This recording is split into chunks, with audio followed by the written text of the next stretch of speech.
We're live. Hey, there's the music. Woo.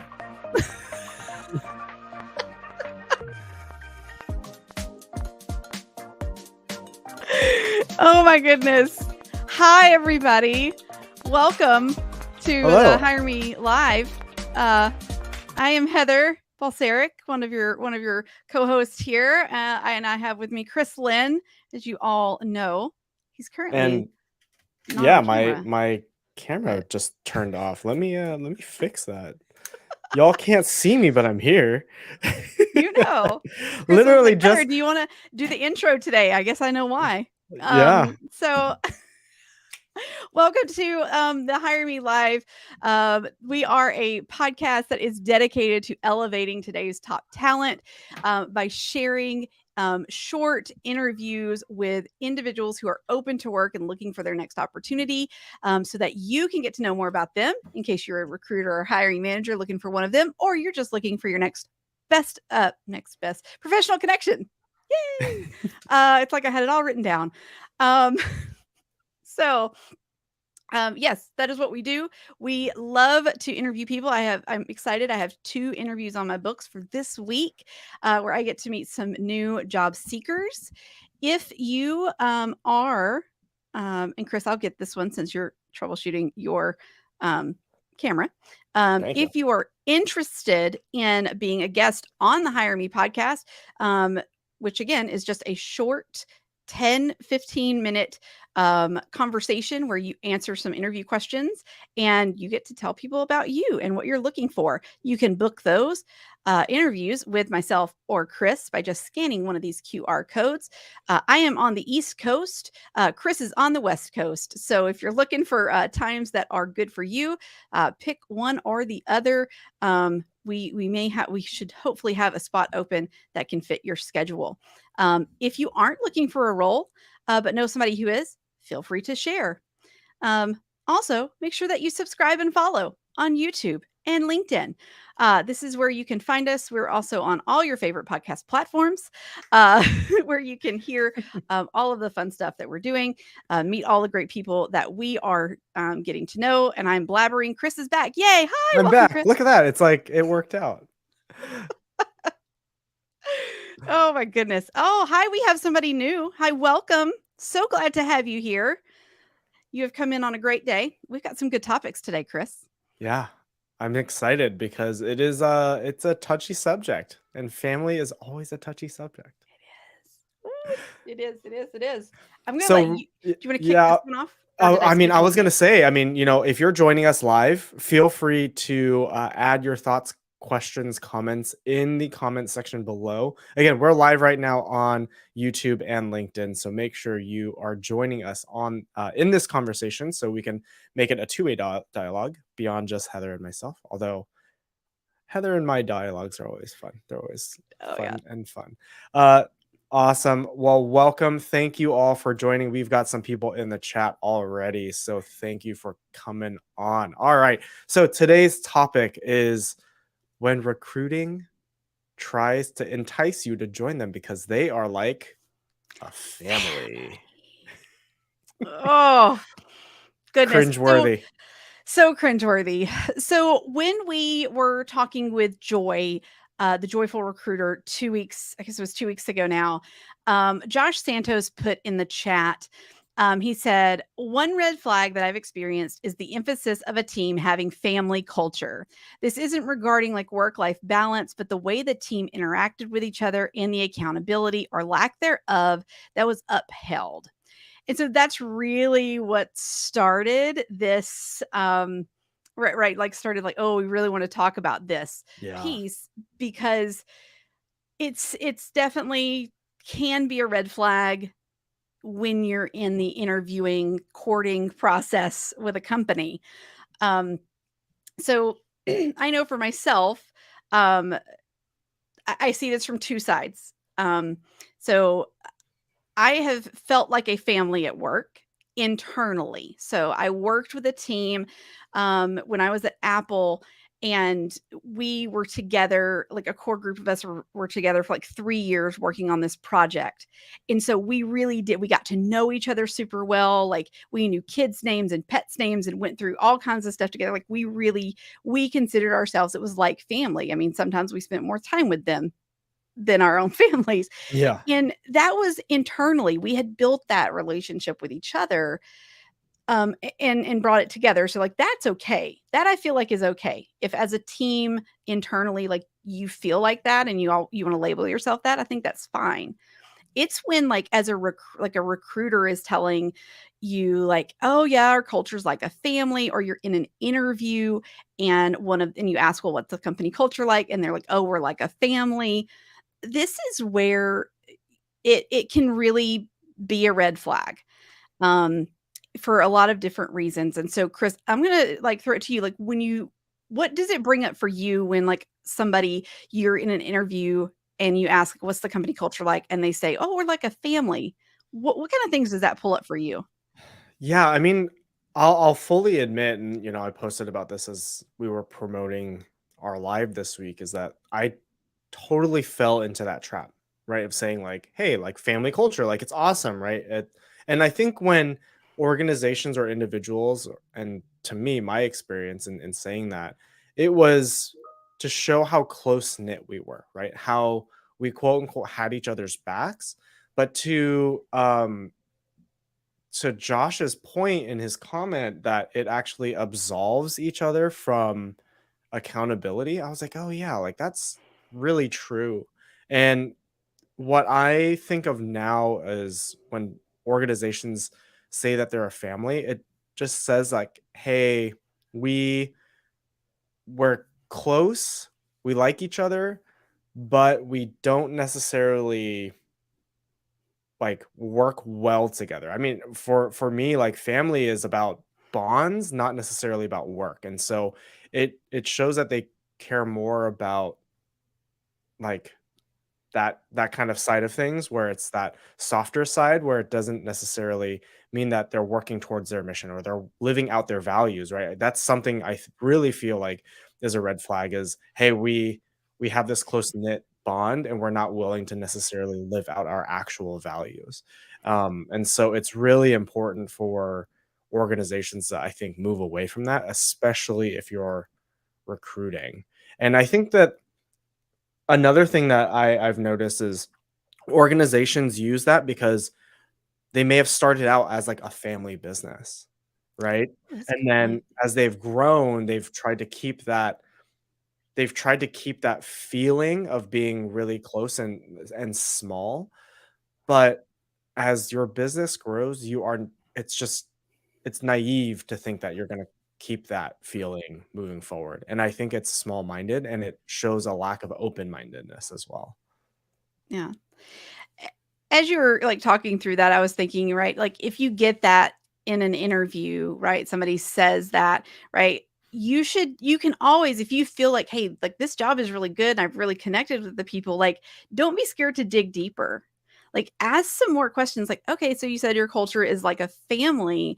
Well, I mean, what do you mean by that? Is it that you collaborate well together, that you go out to dinner together? Like what, do you fight like brothers and sisters? Like what does that, Yeah. tell me what that looks like in all practical matters, or are you just saying like family because we are very bonded and we can collaborate well together, we do hold each other accountable, right? But ask them, like put it back on them to explain what they mean by that and make them put it into some actual like words so you can tell, is this a is this a family that doesn't want to let anybody else in as well? Yeah.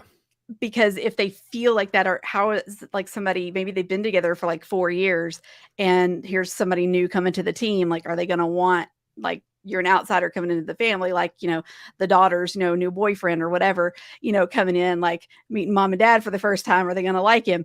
Is that going to be you? Right. What a weird analogy. Sorry. Yeah, I mean, it also, to your point, it shows a level of exclusion, right? and it shows a level of like inequitability and favoritism and honestly like nepotism, right? Like that's what nepotism it is.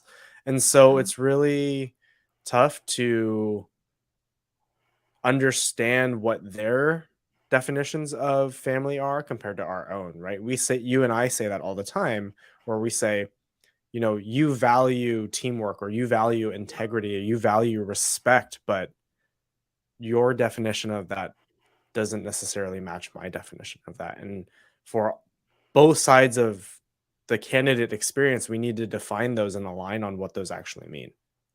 Oh, that's a really, really good point. Really good Yeah. point. And I think when you're going into interviews and you're researching a company and you're reading reviews on Glassdoor, for better for worse, because the only time people love to complain. So every company's terrible, every company's great. That's what it looks like, right? So take it with a grain of salt. But like when you're starting to read things, right? Maybe when you go to their website and you read about who they are, you read their values, start to figure out how to make those connections. And, in the interview, instead of like maybe asking about like just culture in general, is that kind of like very broad question, maybe say, hey, I know that two of your values are collaboration and accountability. What does that look like? How do you exemplify that on this team? Like, number 1, it's a fantastic question because you're naming their values, and that's like a ping, ping, ping, for anybody on the, hiring manager or recruiter side. They're 100%. going, "Oh, they read the website, they get it." So that's 1 point for you, but then it does give you that opportunity to hear from them specifically how they collaborate, how do they offer accountability to each other, because maybe they do come back around and say, "Hey, we really are like a family. We care about each other both personally and professionally." And but we know that at the end of the day, like we have to collaborate. We're accountable to our stakeholders. Whatever it is, they may incorporate the word, but you're able to see beyond just the word family. You're able to Yeah. actually see into what it's like there. 100%. And this is why I've personally moved my term. By the way, another term to not use, please don't ever use tribe. Please don't ever use tribe. Like this is our tribe. Like, no, that's not okay. The other is, so what I've moved to, right, is if you're gonna call your organization beyond just like a team, right? Because again, team can mean so many things. What I really like is using the term community, Ooh. because community to me has a sense of purpose and values, right? It's community is rallied around like a specific goal or a specific mission. And so if you really are like a values-based or purpose-based organization, using the term community to me really does highlight how close knit you all are, how close you all are in your alignment to propelling your mission forward or your purpose forward. But it also allows for a dynamic to live within that word, right? Like saying community doesn't mean kumbaya, we all get to like get along, and but it does mean like, hey, we're willing to help each other out and move each other forward. So I would love to hear what, those of you who are in the chat right now, like, let us know what you think of that term or my term that I use for organizations. And I also will say you don't find that in most organizations anyway. So I Heather, what do I you think? like that. Yeah. I love that idea of using the word community and actually like having that striving to be the goal of like I want to this to be a community because a community you want communities to bring together all kinds of people to truly make a difference in whatever you're doing. And I love that term, Chris. I had honestly not thought about like what other term like to use. I typically will use team or I will use like small group. My team at work, it will be me and two more, and so my little project group, right? Our little small Yeah. but mighty group here. The three of us, I love the idea of maybe like starting to think about like how can we be the starters of community for what we're doing and bring, kind of just be able to bring so many people together, because our project is really big and we're going to have to like bring things from all spaces in to Yeah. make it successful. Yeah. So taking it like a community and bringing them together on this one mission is a beautiful, beautiful picture in my head. And so I love 100%. that term. Thank you Yeah. for that. Yeah, of course. Well, I mean, let's move on to our next topic. We don't have Yes. any comments or questions in our chat right now, and that's totally okay. We've got several people in there. I can see it, but no comments or anything right now. So, how do you reach out to the hiring manager during your job search? I have my ways. What are your ways? Oh, this is like the hardest part of job searching is like, how do I reach out to somebody? And obviously, like, I don't think I said it at the top, right? We are not recruiters. Yeah, no, we're not. Chris and I are learning and development professionals who have just recently gone through the journey of job searching, and both have started new positions. And so we're sharing, our takes. So, um, both of us having been hiring managers in the past, both of us recently going through this and having to reach out to hiring managers. I think for myself, right, if the we'll take LinkedIn because right, that's where we are. And sometimes if you've got the premium subscription, I almost said prescription, like it's medication. Sorry. But you've got the premium subscription, it'll tell you like, hey, I think this is the hiring manager or whatever. Maybe you see their post. Like reaching out to them, it can be very scary. But I think it's like when you have like a formula or a format that helps you be confident in what you're sharing. And so this is one of the things that I got from or adapted from something that I got from Austin Belcerek with Cultivated Culture. Is that what? Yeah, Cultivated Culture is his website. But the way that I kind of formatted my reach out was like, hi, Chris, our hiring manager, right? My name is Heather. I saw your posting for this role. This is how I feel like I fit in, right? Like bullet point, bullet point, bullet point. I would love the opportunity to speak with you. Thank you so much. And just really putting it, almost like a cover letter, but like a little shorter, but just kind of giving them those high points of like, this is why I'm reaching out to you. Here's why I feel like I'm a fit. And thank you for your time. And also understand that you may not get a response. Yeah. And that's what happens.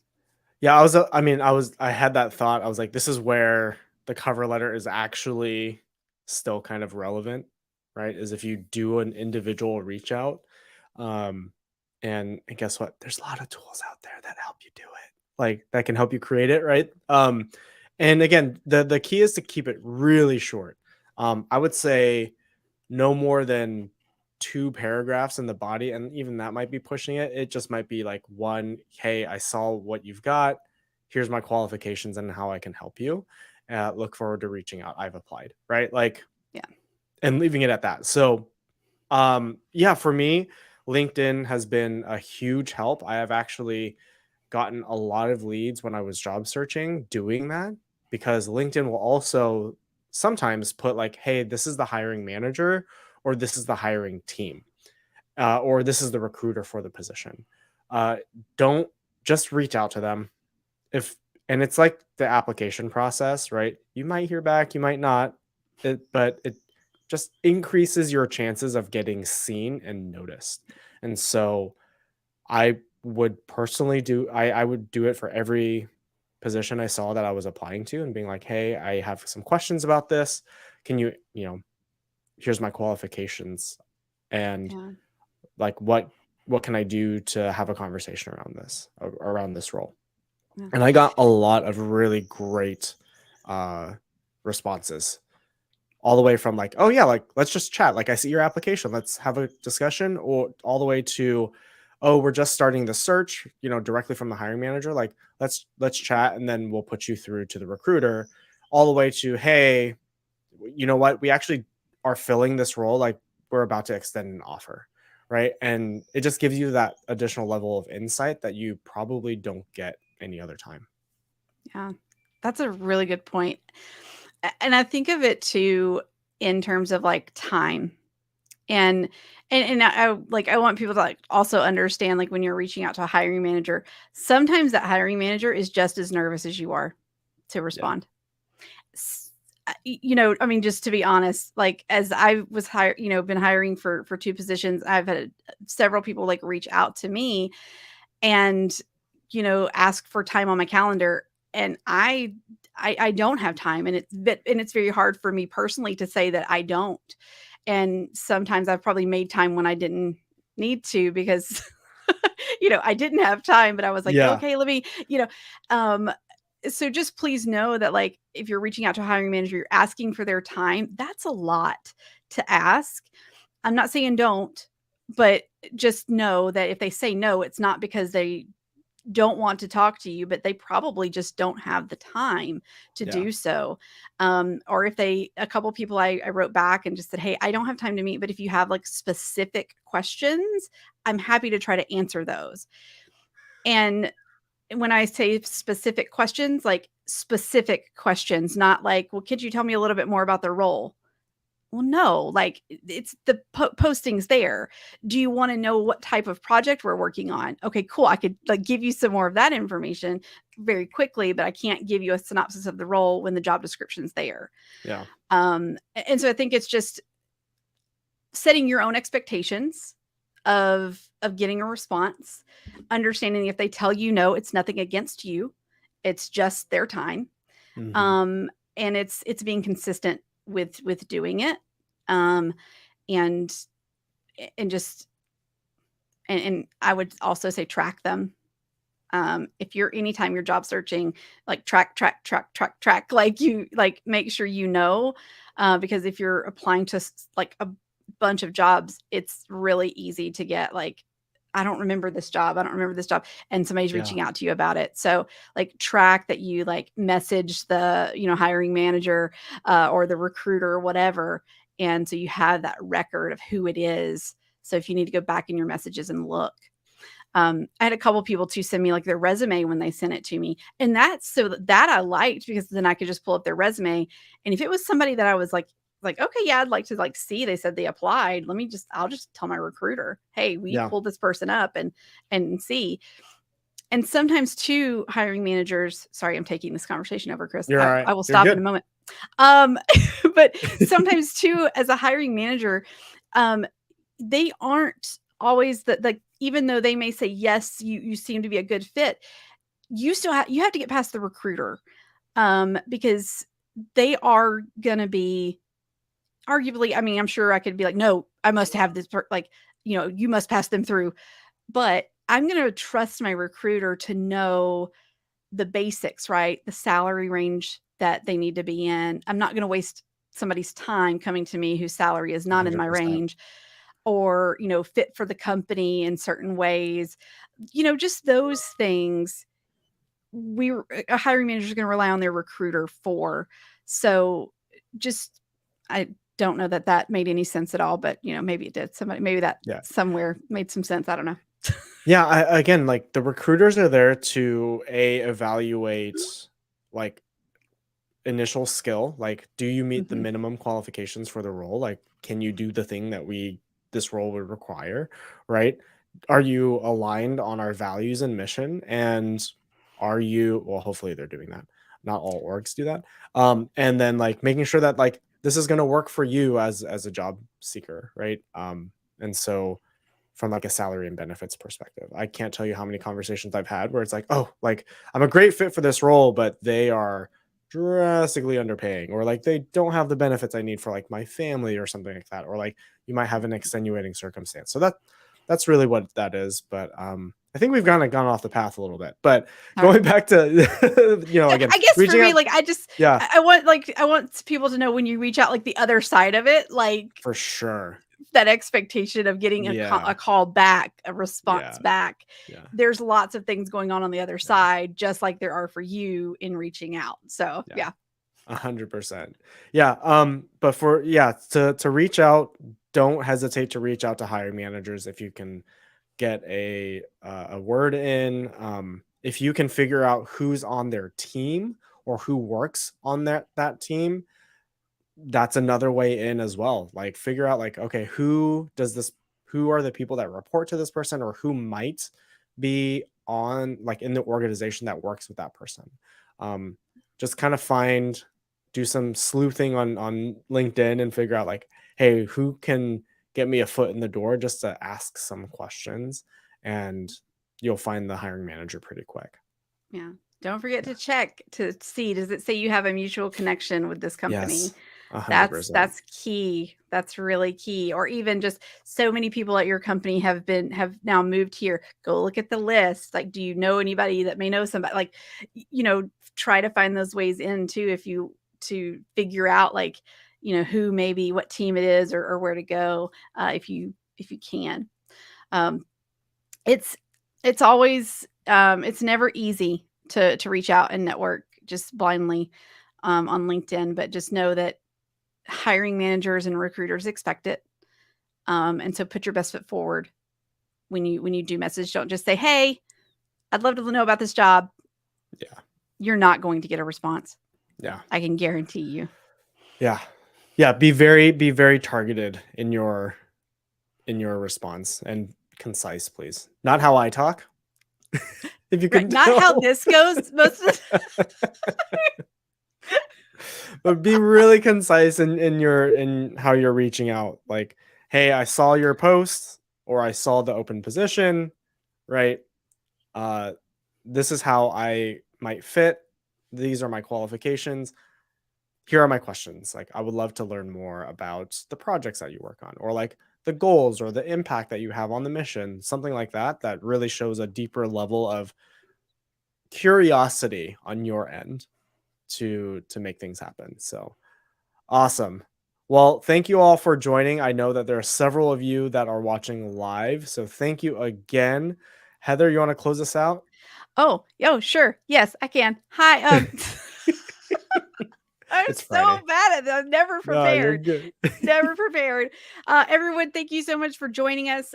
We will be back again next week. Again, don't forget, if you are a job seeker, you're open to work, looking for your next opportunity, you are welcome to schedule a time with myself or Chris for an interview on the Hire Me podcast, where we will feature you in a podcast and a YouTube video that you can share with your LinkedIn community hiring managers. This is another great thing to include for that hiring manager in those reach outs. So you can sign up here, scan the QR codes. Again, I'm in Eastern time, Chris is in Pacific. So pick whichever one lines up for you the best. And then make sure that you share and subscribe and follow and all of those things. We are growing steadily, slowly but surely, which is the whole goal. We absolutely love to do this and continue to just give all that we can to this when we can. So if you've got other topics, people that you think we should bring on the show, please let us know. We've got some things in the works to bring on some like instructional designers or learning experience designers to talk about portfolios, because Yeah, those can make or those are big. break Yeah, your callbacks. 100%. And actually, Heather, I just checked about us growing. Uh-oh. You know what milestone we just hit?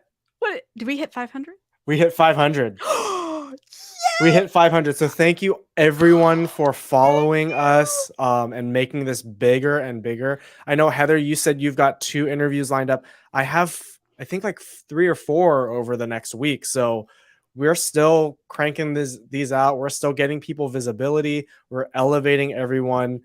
So make sure you connect with us. We are happy to do this again. This is 100% free. Like, Yeah. we are doing this just with our time and with our skills, because we know how tough it is for job seekers in this market. We were literally just there, which is why we launched this. So reach out to us, schedule an interview for yourself. It's only 15 minutes. It's a controlled environment. It's all you. Yep. All right. Well, thank you, everyone. This has been Chris on the Hire Me podcast, and that's Heather on the East Coast. It is Friday. We're ready to log off. Let's get out of here. Absolutely. Bye, everybody.